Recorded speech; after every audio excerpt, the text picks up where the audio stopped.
Welcome to Marketing with Confidence. I'm your host, Marianne Amies. We're going to be talking all things digital and online marketing for business owners and marketing professionals. If you've been feeling overwhelmed by your digital marketing, be sure to listen along and you'll hear tips, interviews and more that will give you the confidence to create marketing you love. Welcome back to another episode of Marketing with Confidence. I'm here with AJ Davis today, and we're going to be talking about nailing your marketing mindset. Hi, AJ. Hi, thanks for having me. Oh, such a pleasure. Look, to kick off, I'd love to know how you became so passionate about shifting people's mindset, especially their marketing mindset, and learn more about you. Awesome. So this is actually my second business, and I am a mindset and messaging coach for women in business. And I'm also a rapid transformational therapy practitioner. Oh, wow. So this is why I don't make people introduce me, because that is a mouthful. And it's actually my second business. So I was in corporate most of my life and felt like I didn't belong there at all. I like to say I was a people-pleasing perfectionist. I would work 60 to 80 hours consistently and just burn myself out. Then I would quit and be a nanny for a break before all the parents switch off because they hate me. All I mean is a break from screens, because I was just like, it doesn't make sense to earn my worth based on how long I sit at a desk for. Yeah. But I never kind of went any further than that and thought, oh, I could have a business. So it wasn't on the horizons. I didn't have the confidence, wasn't something I ever thought of. Yeah. And eventually I was like, you know what? Life's too short. I don't know what else I'm meant to do, but it's definitely not this. Yeah. And I started my first business as an OBM. So I like to say I was like a business manager / therapist to female entrepreneurs. And I really saw the behind the scenes. So outwardly, there were these phenomenal entrepreneurs who were growing businesses and really admired and respected and looked up to as so confident and had all their shit together. And then in like behind the scenes, they had the same mindset challenges that everyone else was having. They did have the self-doubt, and I would be on WhatsApp, like voice noting, like, come on, sell your offer, talk about your offer. We've got 2 more days of launch. And not because they weren't confident in themselves or their offer, they absolutely were, but because mindset issues are really, really triggered by putting yourself out there, which is basically what marketing is. So, you know, that saying in business that those who market well win. I don't know if you've heard that before, but I think it's very true. Yeah. And so just, seeing that behind the scenes of how much mindset really, really impacted like business success and overall happiness, I just got super, super obsessed with it. And then I discovered RTT and studied and became an RTT therapist and really started working with women on self-worth. And like they'd come to me for things like confidence and, you know, not being able to launch or not wanting to sell or not wanting to show their face on camera. But then deep down, basically 98% of my sessions were going down to self-worth. Yeah. So I'm just obsessed with supporting women to grow businesses and be their own boss and not let feeling self-doubt and lack of confidence be the thing that trips them up or stops them from putting themselves out there, because there's, you know, stories and things from childhood and not feeling good enough. And I just see so many phenomenal entrepreneurs who get very tripped up by this stuff. Yeah, it's fascinating. It's a very, very interesting area. And I think I can't put my finger on the timeline, but, you know, I could safely say like 5 years ago, nobody was talking about this. Yeah.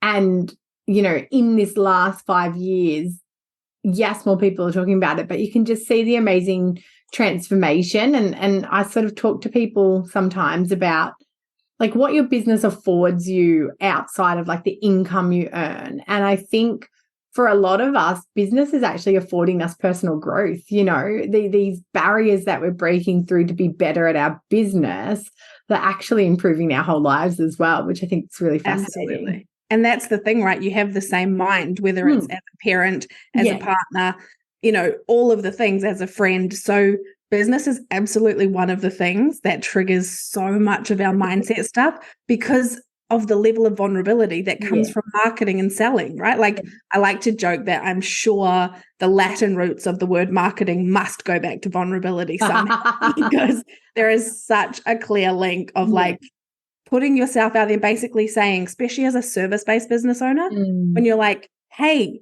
do you like me? Do you think I'm credible? Do you think I'm worth your money? Like as if there's not vulnerability in doing that. So yeah, as you said, it impacts all areas of life, but business certainly highlights some things that we might like to work on. I'm really looking forward to this chat and diving into that with you. A few more questions to get to know you before we kick off. What is your favorite business book? I think it's really cruel that you would ask this question because it's very hard to choose. But I think one of my favorites would have to be The Big Leap by Gay Hendricks. Yes. I really love the concept of the zone of genius versus the zone of excellence and upper limit levels. Yeah. Or limits. So yeah, that's one of my favorite books, but I love actually pick. I love the babushka analogy in that as well of like, it's your doll and your doll and your doll and your doll till you get down to the smallest one. But that really stuck with me. So I think I've read it a couple of times as well. It's one of those ones I like to go back to. Such a great book. Yeah, I love it. Who's your best follow? What can't you get enough of online? So I like to definitely create before I consume because if I consume first, I definitely notice it's so much harder to have my own voice. Yeah. I have this version that I call Marketing Barbie, and sometimes when she writes my content, it's very boring. So I have to go back and put my personality back through it. So I'm more of a podcast person, and I really love The Diary of a CEO. Yes. And The Imperfects. And Glennon Doyle's podcast. So those would be my three favorites. I don't listen to all of the episodes of Diary of a CEO because I think some of them are not my cup of tea, shall we say. But yeah, The Imperfects is phenomenal. That is something everyone should listen to for sure. Yeah, I definitely cherry pick Diary of a CEO as well. I kind of have a look. I kind of don't listen for a little while, then I go through and I'm like, oh yes, that one and that one. But I don't not every single episode, but he has such a soothing voice as well. He's very emotionally intelligent, which is a high thing I value in people. So I like the things he asks. Yeah, same. And then what gets you out of bed each day? What motivates you?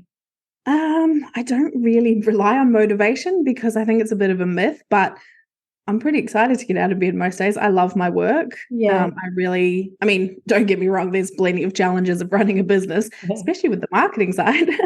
But I have the most phenomenal clients. I work with such a group of self-aware, honest, vulnerable women that I definitely have those feelings where I'm like, is this actually work? Like, what? And it's such a shift for me because I've never loved my work. I've loved the sense of self-worth and self-esteem I used to get from being productive and achieving that I always liked. But yeah, the work I do now definitely does not feel like work. And that feels pretty incredible. I think that's one of those things, like you were saying, that we can get from being in business that's not a monetary thing, is like, wait, what? Someone will pay me to do this and I love it so much. That's very cool. It is. And especially, I guess, with the work that you're doing, you're seeing real tangible benefits for another person. Oh, it's phenomenal. It's mind-blowing. One of my clients literally Voxed me last week and said, I just need to tell someone how great my life is. Wow. And like, I think we've been working together for 8 months, and let's just say she did not have a great opinion of herself 8 months ago. So to get that, I'm like mind effing blown. Like I love this stuff so much. It's so potent. Oh, I love that. Well, let's dive in. Obviously, you touched at the start around, mindset and the mindset that holds people back. What are the most common mindset blocks you see, especially, I guess, in female business owners? So I think, as I said, marketing definitely triggers probably the biggest ones. I mean, I see a lot of like imposter syndrome, a lot of like, I don't, when we come to like socials, like I don't want to show my face, I'm not good enough, I'm too boring, my life is too boring to share. I get that one so often. There's a lot of perfectionism, so needing to, have the hair washed, have the face done, have the this, that, and it's like, but people want real. There's a lot of fear around looking stupid or desperate or being judged or getting it wrong is a huge one. There's a huge story for people about getting it wrong. Yeah. I didn't really learn until I started doing this work. Yeah. But most of it really, like, it comes back to the not good enough and the fear of failure, the fear of judgment, because that it's such a hardwired fear for us to put ourselves out there and then risk that people won't like us or won't like the precious thing that we pour hours and hours of our life into. That it's a lot, and then it leads to so much procrastination, so much overwhelm that people just get so stuck. And I totally get it, because we do walk around feeling like our thoughts and beliefs are fact. They're absolutely not. So it can keep us very, very stuck and playing very small. Yeah. So funny. I've got a son who's in year 7, and he's quite emotionally intelligent. I guess he's not like the standard 12, 13-year-old boy in some ways. And I tried to have that conversation with him, or at least just plant that seed with him about everything that your brain tells you is true is not actually true, and trying to sort of say to him, I don't know if you'll be able to understand this, but your brain, these things you think of yourself, they're not actually facts. They're just what your brain has told you. And then your brain is collecting evidence to prove to you that it's right, but it still doesn't mean it's right. And it's fascinating. And I think the brain, the mind, it's the most extraordinary thing, the way that it works and how we take it as almost like a computer, a CPU, so the inputs and the outputs are factually based or scientifically, and it so isn't. Absolutely. And that's the thing. So many people try and use logic. Yes. To be like, but I know better. Yeah. I know not to do that. Or like my clients will say to me like, oh, I know, like we talked about this last session. I'm like, one conversation doesn't override 30 years of conditioning. I mean, I wish I was that good, but not quite. But that's the thing. So people will use logic and be like, oh, but I know that, I always like say going live on Instagram is not going to kill you. And it's like, but that fear is an emotion, and that comes from the emotional part of the brain. And that part of your brain is 3 months older, and it wins every time in a fight. So emotion versus logic, emotion always wins. Yeah. So trying to out logic it and being like, but it's fine. And it doesn't matter what people think of me. And your emotional brain's like, yes, it does, because then you'll get rejected from the tribe and then you'll die. That's the argument that wins, not the like, oh, it'll be fine, I'll survive, unless you intentionally drive your mind and not vice versa. Yeah, I love that. And I guess, talking about mindset in the context of marketing, why is it so important today? Why is it, why has all that sort of heightened? I think because of the noise, because there is so much noise, and oh my God, ChatGPT content, I can't. Like, I think it's a great tool, don't get me wrong, but man, when it's copy pasted straight into a carousel, you can so tell. And I think, and now, like, because everyone's resonating more with what's authentic and what's real, that's what's, air quotes, performing. Yeah. And so people wanting to connect with people.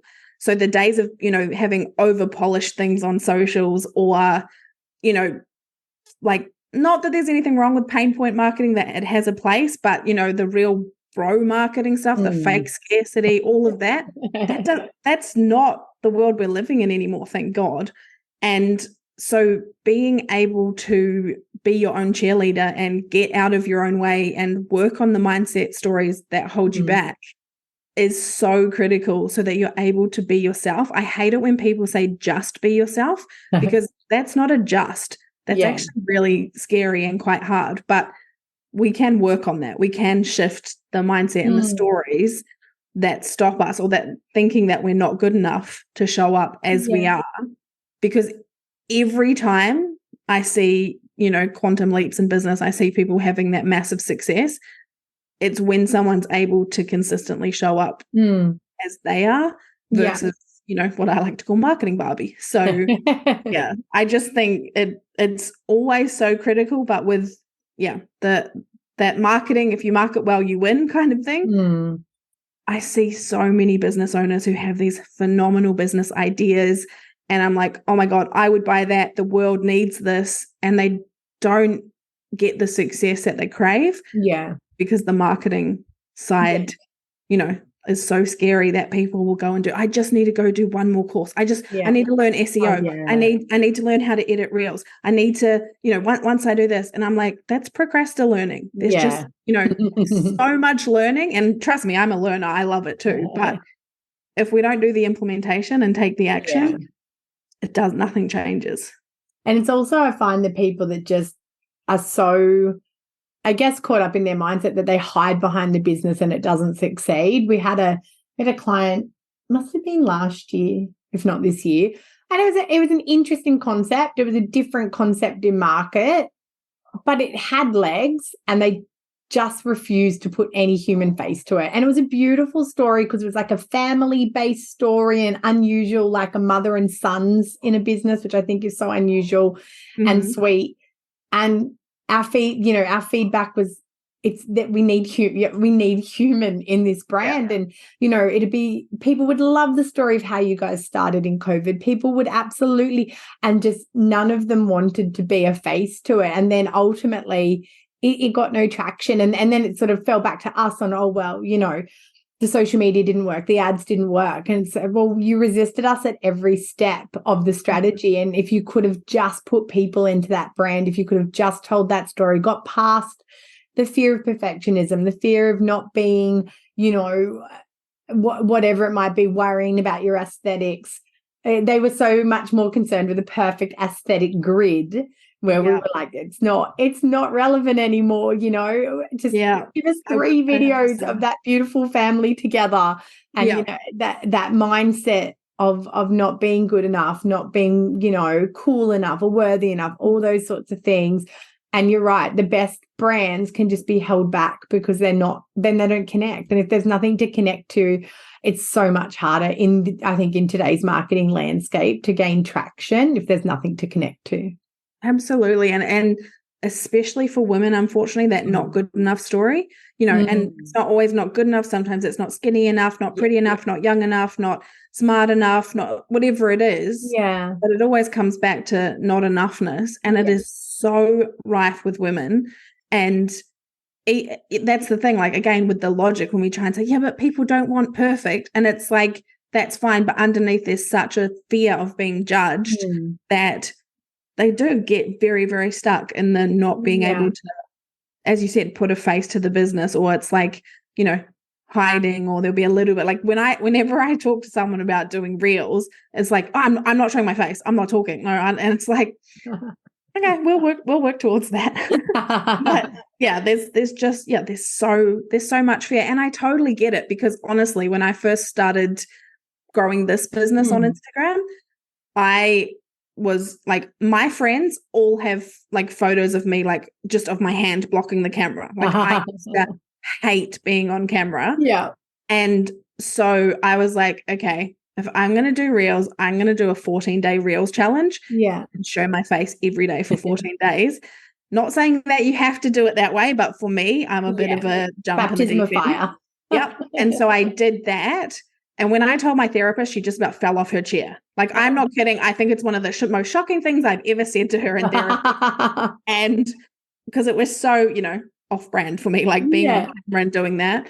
But now my brain knows, okay, it's still not my favorite thing in the world to do, but I don't have the same fear about what it needs to look like or any of that. I'm just like, oh yeah, I film reels. not as often as I should, but yeah. I can do hard things. Exactly. Oh, awesome. Well, look, I'd love to get your top tips. I'd love to hear. I mean, I know it's definitely not an easy fix and there's so much work that needs to happen, but what are, I guess, maybe some easy wins for people that want to shift their mindset and get right for marketing their businesses? So I think the biggest one is the knowing that our thoughts and beliefs are not true, like they are fiction. Yes. So practicing hearing your thoughts, which I know sounds a little strange, but hearing what you're thinking and then challenging it. So if you're saying like, oh my God, I'm going to look like such an idiot, like everyone's going to laugh at me, it's going to be so embarrassing, is to hear that story, and it takes practice, but to be like, hang on, is that true? Yeah.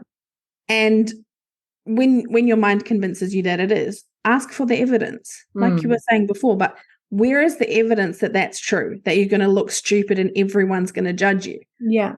What your mind is likely doing is referring back to your core beliefs usually from your first 7 years of life and thinking about that birthday party you didn't get invited to, or the time when the school bullies were mean, or, your older brothers wouldn't play with you, or whatever it is. And your mind is very like, no, that's the worst. Being rejected and left out and judged is horrible. So no, I'm not going to risk putting myself out there to re-experience that all over again. Yeah. So asking for the evidence of like, oh, where's the evidence you're going to look stupid? I'm yet to meet a person who can find actual evidence that they're going to look stupid, right? Like, you didn't just stumble across starting this brilliant business you've started. You've put in tons of hard work to grow it to wherever it's at. So you've got plenty of evidence that you can do hard things, can take risks. And there's not going to be any evidence of like, oh yeah, remember when I did this and looked stupid? Like, no, because you probably haven't been live on Instagram yet, or done stories, or showed up on Reels, or done whatever the marketing is. But to really push back on your mind, because what your mind does when it has a belief that it's very attached to, any evidence that is counter to that belief, it filters it straight out of your mind, like absolute bypass, and puts it into what I call the inconvenient truth box. So if you've got a belief that everyone's going to judge you and you do something counter to that, if you repeat it and keep doing things, you will build a neural pathway in your mind that you can keep doing those things. If you do it once and it feels so scary, your mind will just be like, oh, nah, put that in the inconvenient truth box. I told you. Like, yeah, I told you. And it will be like, that was awful. You looked so stupid. Don't ever do that again. Because your mind is trying to keep you safe. It's its number one job at all times. So it wants you alive. It doesn't care if you thrive. So your mind doesn't hate you, but it's so focused on keeping you alive that when you feel flooded with fear over putting yourself out of your comfort zone, your mind is super dramatic. It goes straight to, there must be a tiger. I'm going to die. So don't do it. And then it will come up with whatever is the repeated story. Like, remember that one time this one thing happened and it was the worst. You looked so dumb. Don't do that. Oh my God, that's going to happen again. To the point where, because it truly, your mind truly is fearful that your life is at stake. You don't die from going live on Instagram, but your mind is pretty convinced you will, because it feels so terrifying. I always use that as my example because it just seems to be the thing that people are like, the number one biggest fear. Going live. I'm like, I don't know what it is about that button that you hit live and it's like spotlights are on you and there's hundreds of thousands of people watching. It's like, it's probably going to be 3, but I know. I mean, we have it with clients when their website is going to go live and they're like, oh, I know. Everything has to be perfect. I'm like, look, to be honest, the day you go live, there's no beacon that sends 500,000 people to the site. Like, you can go live and fix it up. Nobody's coming on day one. There's just that word live, which I think just, you're live on air, you're live on TV, the website's live, like, everyone's watching. It's like that whole build it and they will come thing is an absolute myth. Correct. Build it and they'll slowly trickle in if you're lucky. If you do extra marketing to guide them and send traffic their way. So true. So I think of really practicing catching those negative thoughts and challenging them, because the mind learns by repetition. So if you are always repeating that loop of negative thoughts to yourself, that's what your mind will hold on to unless you challenge it, going like, hang on, there's no evidence of this. I'm just going to give it a go. And so what you want to be able to do is, and this is a mark of every successful person I know, is to, and I know it's very cheesy, but is to feel the fear and do it anyway. Like that quote is the best quote for a reason. And it's a practice. Most people aren't born with this. Yeah. It's a skill, just like confidence, where it's totally fine to feel self-doubt and feel scared of doing things that are out of your comfort zone. But the true mark of being successful is to be able to do it anyway. So say to yourself, like, yep, this is super scary. I might be awkward. I might stumble over my words. I might look a bit stupid, but I'm just going to do it anyway and see how it goes. Yeah. And that is truly the thing, that I don't know a successful entrepreneur who doesn't have that skill. Yeah. Because so much of business we do for the first time. Like the first time I made a reel, I'd never made a reel before. It was probably like 14 seconds and it probably took me 2 hours to make. Like, no joke, I'm pretty sure I reshot it like 100 times, maybe not. Yeah. But, it's that thing, like it's all new and unfamiliar the first time we do it. And that's so much of business that we have to push ourselves to get out of our comfort zone. And so rather than spending the time and energy trying to get over being scared or get over the self-doubt, feel it, but don't let it stop you, because that is absolutely the skill that you can learn and get better and better at. Because I definitely was permanently in my comfort zone when I was in corporate. Like I would start a new job and make myself indispensable as quickly as possible. Like that was my life mission. Whereas now with business, it's like, well, I've never done most of this stuff before, so let's give it a crack. I love that. They're really great beginning thoughts, and I think, as you said, like the work is deep and it's long. You can't undo 30, 40, 20 years of damage with a couple of quick mind tricks. But I think, what you're saying, like listening out to your thoughts, actually listening, and your self-talk. Like I think somebody said that to me once, like, would you speak to somebody else the way that you speak to yourself? And it's like, oh, absolutely not. I wouldn't say those things to somebody else. I wouldn't dream of it. And I think the way that we, talk to ourselves, the way that we entertain those thoughts as well is just so critical to how we grow and develop. There is that. Self-talk sounds like this fluffy concept, but the way you speak to yourself is actually everything, because it's like I always say, be careful how you speak to yourself because you're listening. So the thing about self-talk, and we cannot just by listening and just by small, tips and tricks. Like I'm not a tips and tricks kind of girl because the work I do is very deep. But one of the biggest reasons that I studied RTT, because the R stands for rapid. So because I actually use hypnosis, that's what RTT is, hypnotherapy. Actually, most of my clients get huge results in one session. Wow. Because that's how it's designed. So it's we go in and find the root cause of a belief. So I had this client, she's a nutritionist, and she had recorded 6 of her 8 modules of her course, could not launch it, was so stuck, and said, she came to me and she was just like full of self-doubt and was like, I've got to go get another degree. Like I'm not qualified enough. Maybe I should just not do this business and go and work in like my husband's business or something. Like it's just, I just feel absolutely paralyzed. I'm so stuck and I can't get myself out of this like feelings of self-doubt. And we did an RTT session and it ended up going back to her giving up the violin at 6 years old. Oh, wow. And she had these really core beliefs about letting people down and not being good enough. And that was feeding through and stopping her from launching her course. And that is the power of our beliefs. And they're from our first 7 years of life, right? So it's basically like having a 7-year-old or a 5-year-old or a 2-year-old in charge of your whole life, because our core beliefs have so much power. They impact our thoughts, which impact our feelings, which impact whether or not we take action, and the action reinforces the belief. Yeah. So if you have a belief that doesn't serve you, you are living in this perpetual cycle of reinforcing a story that is like negatively impacting every area of your life.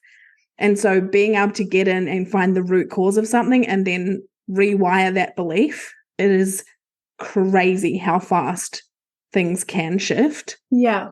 By getting to the root cause rather than, because in talk therapy, which I love and I do, but it can take you forever. I mean, you might never get back to the violin as a 6-year-old is why you can't launch your course. So yeah, beliefs, like they are so powerful, and it drives me crazy when people are like, just change your beliefs. Like, just change it. I'm like, that's not very helpful for people, just telling them to change their beliefs.